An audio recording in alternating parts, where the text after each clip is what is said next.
ஊராட்சி ஒன்றிய தொடக்கப்பள்ளி செலுக்காடி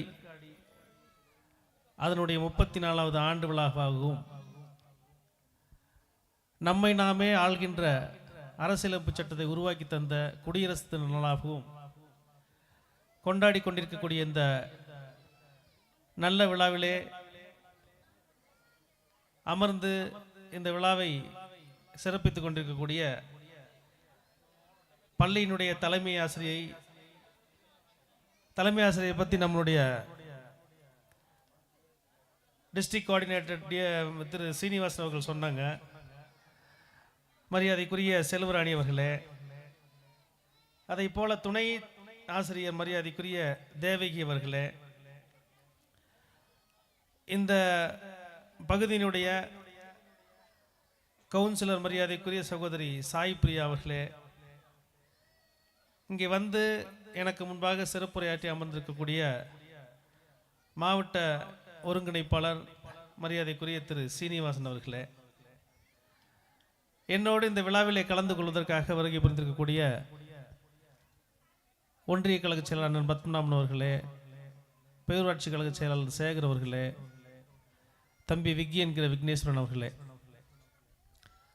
எல்லாவற்றிற்கும் மேலாக இந்த விழா கமிட்டி நிர்வாகிகள் தலைவர் மரியாதைக்குரிய அண்ணன் சுதாகரன் அவர்களே, துணைத் தலைவர் பாரிஸ் அவர்களே, இணைத் தலைவர் சதாம் ஹுசைன் அவர்களே, செயலாளர் வினோத் அவர்களே, துணை செயலாளர் அலி அவர்களே, இணைச் செயலாளர் விஜீஸ் அவர்களே, பொருளாளர் உன்னிகிருஷ்ணன் அவர்களே, விழாக்குழு ஆலோசகர் மரியாதைக்குரிய அன்பு சகோதரர் நௌசாத் அவர்களே, மேடையில் வீட்டிருக்கக்கூடிய சான்றோர் பெருமக்களே, மேடைக்கு முன்பாக வீட்டிருக்கக்கூடிய அன்பு தாய்மார்களே, சகோதரர்களே, இப்பள்ளியிலே படிக்கக்கூடிய மாணவ செல்வங்களே, இப்பள்ளியிலே பணிபுரியக்கூடிய ஆசிரியர் பெருமக்களே, உங்கள் அனைவருக்கும் என்னுடைய அன்பான மாலை வணக்கத்தோடு தெரிவித்துக் கொள்கின்றேன். இந்த பள்ளிக்குள்ள வரும்போதே ஒரு மகிழ்ச்சி எனக்கு ஏற்பட்டது. என்னன்னு கேட்டிங்கன்னாக்க, இந்த விழா குழு அப்படின்னு சொல்லி போட்டு அங்கே பார்த்தீங்கன்னா ஒரு 10-25 பேருடைய ஃபோட்டோவை நீங்கள் போட்டிருக்கீங்க. பொதுவாக நாம் ஒரு விழா, பள்ளியிலே ஒரு விழா எப்படி நடக்க வேண்டும் என்பதற்கு மிகச்சிறந்த உதாரணமாக நான் செலுக்காடியை பார்க்கின்றேன். நாம் நிறைய இடத்துக்கு போகிறோம், ஒரு கோயிலுக்கு போகிறோம். ஒரு கோயில் போகும்போது இந்து மத விழாவாக இருந்தால் இந்துக்களுடைய பெயர்கள் அங்கே பொறுக்கப்பட்டிருக்கும், அனைவரும் வருக அப்படின்னு சொல்லி. கிறிஸ்தவ மத விழாவாக இருந்தால் அங்கே கிறிஸ்தவருடைய பெயர் மட்டும் இந்த மாதிரி பிளக்ஸ் வச்சு போட்டிருப்பாங்க. இஸ்லாமிய பள்ளி விழான்னா அப்படி போட்டிருப்பாங்க, இஸ்லாமிய கோவில் விழான்னாக்க. ஆனால் எல்லோரும் இணைந்து ஒன்றாக கொண்டாடக்கூடிய இந்த விழாவில் எல்லோருடைய புகைப்படமும் போட்டு இந்த விழாவை இவ்வளவு சிறப்பாக தன்னுடைய குடும்ப விழாவை போல, பின்னாடி பார்த்தீங்கன்னா யூனிஃபார்ம் போட்டுட்டு ரொம்ப அழகா நின்றுட்டு இருக்கிறாங்க. தன்னுடைய குடும்ப விழாவை போல இவ்வளவு பொறுப்பாக, இவ்வளவு அழகாக இந்த விழாவை ஒருங்கிணைத்து தன்னுடைய வீட்டு விழாவை போல நடத்தி கொண்டிருக்கக்கூடிய இந்த பகுதியினுடைய இளைஞர்களுக்கு என்னுடைய வணக்கங்கள், வாழ்த்துக்கள், நன்றிகள். ஏன்னு சொன்னீங்கன்னா, ஒரு பள்ளி தான் நமக்கு உண்மையான கோவில். இறைவன் இருப்பதாக நாம் சொல்றோம், ஒவ்வொருத்தரும் நம்புறோம். மதம் சார்பாக ஒரு இறைவன் அங்க இருக்காரு, இந்த இறைவன் இங்க இருக்காரு, நம்ம நம்புறோம். அது நம்பிக்கை. இருக்கின்றாரா இல்லையா என்பது நம்பிக்கை. அவர் நம்ம நம்புறோம், இருக்கார் நம்புறோம், நம்ம வணங்குறோம். ஆனால் உள்ளபடியே ஒரு சாமானியனுடைய வாழ்க்கையில் உயர்ந்த இடத்தை அடைவதற்கு உறுதுணையாக இருப்பது கல்வி மட்டும்தான். எனவே உண்மையான கோவில் பள்ளிக்கூடம். அந்த பள்ளிக்கூட விழாவை இவ்வளவு பேர் சேர்ந்து ஒற்றுமையாக நடத்துகின்றீர்கள் என்பதுதான் இங்கே சிறந்த விஷயம். ஏன்னா கல்விதான். இன்னைக்கு நான் உங்களுக்கு முன்னாடி ஒரு சட்டமன்ற உறுப்பினராக நின்று கொண்டிருக்கின்ற சொன்னால் அதற்கு காரணம் கல்விதான். ஒரு 35-40 வருஷத்துக்கு முன்னாடி பார்த்தீங்கன்னா நாடுகானில் ஒரு சாதாரண குடிசை வீட்டில் வாழ்ந்து கொண்டிருந்த நான் இன்றைக்கு ஒரு சட்டமன்ற உறுப்பினராக உங்களுக்கு முன்பாக பெருமையோடு, சிறப்பு விருந்தினர் என்ற பெருமையோடு, உகையோடு நின்று கொண்டிருக்கின்ற சொன்னால் அந்த வாய்ப்பினை எனக்கு உருவாக்கி கொடுத்தது கல்வி. நீங்க எல்லாம் நினைக்கலாம், நாங்க ஓட்டு போட்டு தான் நீங்க எம்எல்ஏ ஆனீங்க, அது எப்படி கல்வின்னு சொல்றீங்க அப்படின்னு சொல்லி. அந்த கல்வி தான் எனக்கு அந்த இடத்திற்கு என்னை அழைத்து சென்றது கல்வி. ஒரு வக்கீலா வழக்கறிஞரா ஏறக்குறைய 20 வருஷம் நான் வழக்கறிஞரா பண்ணிட்டேன்.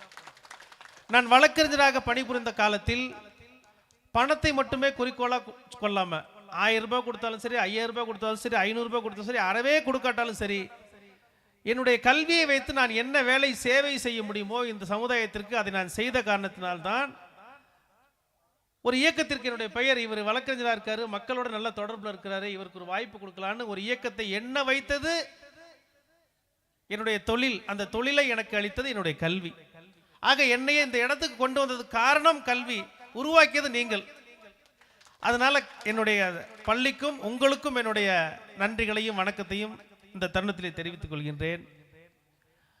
என்னை பொறுத்தளவில் ஒரு முக்கியமான நிகழ்வு 8 மணிக்கு கரெக்டாக நான் கோயம்புத்தூர்ல இருக்கணும். நான் ஆக்சுவலி நான் வர்றதாவே இல்லை. ஆனால் சொன்னாங்க இந்த மாதிரி செலுக்காடி பள்ளியில் வந்து சட்டமன்ற உறுப்பினர் வந்து கலந்துக்கிறார் சொல்லி அனௌன்ஸ் பண்ணாங்க அப்படின்னு சொன்னோன்னா, சரி மீட்டிங் இருக்கட்டும், நம்ம போயிட்டு முதல்ல இதை அட்டன் பண்ணிட்டு ஒரு 10 நிமிஷம் போது இதை அட்டன் பண்ணிட்டு போயிடலாம் அப்படின்ற எண்ணத்தோடு தான் இந்த விழாவிலே கலந்து கொள்ள வந்தேன்.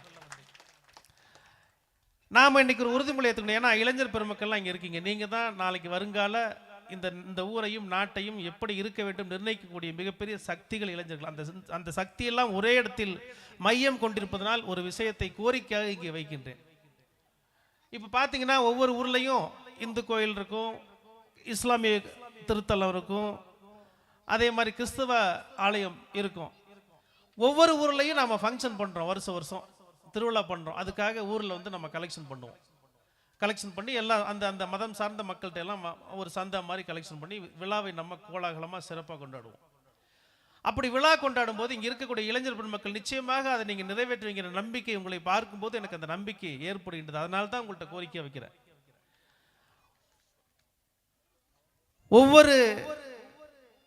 ஒவ்வொரு ஆண்டும் அது இந்து கோயிலாக இருந்தாலும் சரி, எந்த மத கோயிலாக இருந்தாலும் சரி, நீங்கள் வந்து ஒரு 1 லட்சம் ரூபாய் மக்கள்கிட்ட அந்த கோயில் திருவிழா நடத்துறதுக்கு நீங்கள் கலெக்ஷன் பண்ணால் குறைந்தபட்சம் அதில் ஒரு 20%, 1 லட்சம்னா 20,000 நம்முடைய பள்ளியுடைய மேன்மைக்காக நீங்கள் வந்து ஒதுக்கி கொடுக்கணும்.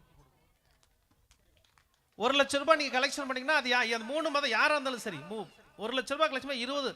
முதல் வேலை நம்முடைய கோயிலுக்கு முதல் வேலை என்னன்னு கேட்டீங்கன்னா 10,000 ரூபாய், 20,000 10,000 ரூபாய் ஃபர்ஸ்ட் செலவு இந்த கோயிலுக்கு நாங்கள் பண்ணுறோம் சொல்லி ஒரு 10,000 ரூபாய் நீங்கள் இந்த பள்ளிக்கு கொடுத்துடணும்.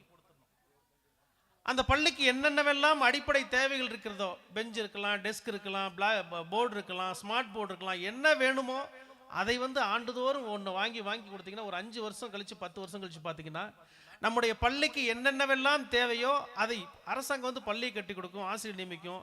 ஆனால் அவ்வப்பொழுது நம்ம பள்ளிக்கு தேவையான விஷயங்கள்லாம் நம்ம கேட்கும்போது கொடுப்பதற்கான சூழ்நிலை இருக்காது. ஆனால் நாம் இந்த விஷயத்தை தொடர்ந்து செய்தோம் என்று சொன்னால் ஒரு 10 வருஷம் கழிச்சு நம்ம பார்த்தீங்கன்னா நம்மளுடைய பள்ளியில் தன்னிறைவு பெற்ற பள்ளியாக எல்லா வசதிகளும் உள்ள பள்ளிகளாக இருக்கும். ஏன்? இதுதான் நம்முடைய உண்மையான கோவில். இந்த கோவில் தான் நம்மை உள்ளபடியே நம்முடைய வாழ்க்கையை உயர்த்தி நம்மளை உச்சாணி கொம்பிலே வளமான வாழ்க்கையை கொடுக்கக்கூடிய ஒரு இடமாக இந்த கோயில், இந்த கல்வி நிலையம் தான் இருக்கின்றது. எனவே கோயிலுக்கு நீங்கள் கலெக்ஷன் பண்ணால் கூட அதில் முதல் தொகையை வந்து நீங்கள் கல்விக்காக பள்ளிக்கூடத்துக்காக செலவு பண்ணணும் அப்படின்ற கோரிக்கையை இந்த நல்ல தருணத்தில் வைத்து மிகவும் சிறப்பாக இந்த விழாவை, அதே மாதிரி பார்த்தீங்கன்னா இங்கே இருக்கக்கூடிய விழா மேடையை கூட நிரந்தர விழா மேடையை வந்து இங்கே இருக்கக்கூடிய விழா கமிட்டி ஏற்பாடு பண்ணி கொடுத்துருக்காங்கன்ற ஒரு சிறப்பான விஷயத்தை சொல்லியிருக்கீங்க. இதுதான் தேவை நமக்கு. இப்படிப்பட்ட இளைஞர்களும் இப்படிப்பட்ட சிந்தனையும் தான் நம்முடைய நாட்டை உயர்த்துவதற்கு, நம்முடைய மக்களை உயர்த்துவதற்கு தேவை. இப்படிப்பட்ட சிந்தனை தான். நான் சொன்னதான் நீங்கள் பண்ணியிருக்கீங்க. நான் சொல்றதுக்கு முன்னாடியே நீங்கள் அதை பண்ணிட்டீங்க, அப்படி தான் நம்ம சொல்லணும்.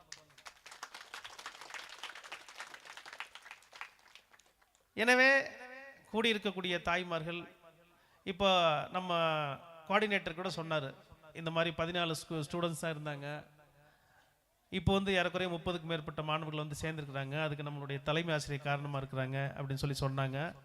அதுக்கு தலைமை ஆசிரியருக்கு என்னுடைய பாராட்டுகளை தெரிவித்துக் கொள்கின்றேன்.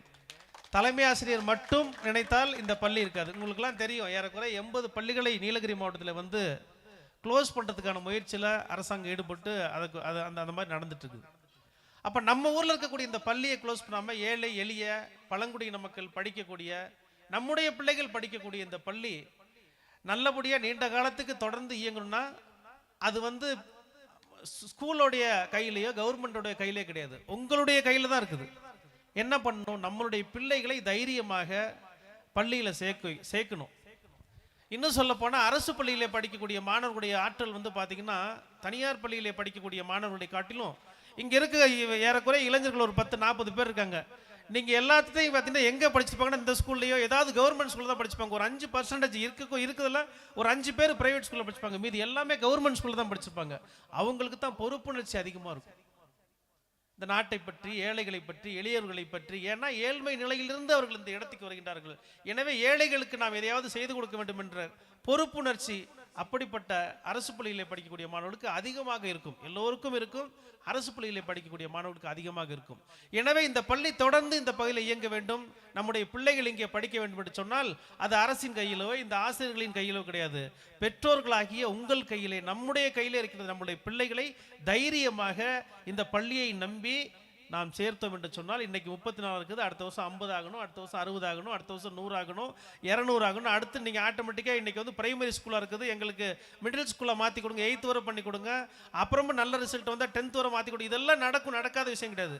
அதற்கெல்லாம் யார் காரணமாக இருக்க முடியும் என்று சொன்னால் பெற்றோர் பெருமக்களாகிய நீங்கள் தான் அதற்கு காரணமாக இருக்க முடியும். எனவே தைரியமாக நம்முடைய பிள்ளைகளை வந்து தனியார் ஸ்கூலில் படிக்க வைக்கணும், நிறைய ஃபீஸ் கட்டணும், அவங்க கோட்டு போட்டு சூட்டு போட்டு போகணுன்ற எண்ணத்தை எல்லாம் விட்டு இந்த பள்ளியில் நீங்கள் படிக்க வைங்க. அவர்கள் வாழ்க்கையில் நிச்சயமாக வெற்றி பெறுவார்கள் என்ற நம்பிக்கை வைங்கள். இன்னைக்கு அரசாங்கத்தில் இருக்கக்கூடிய உயர்ந்த பதவி IAS ஆஃபீஸர்ஸ், பெரிய பெரிய இடத்துல இருக்கவங்க, ஏன் பொலிட்டீஷியன்ஸ் எல்லாம் பார்த்தீங்கன்னா பெரும்பாலும் 99% கவர்மெண்ட் ஸ்கூலில் படித்தவங்கள தான் இருப்பாங்க.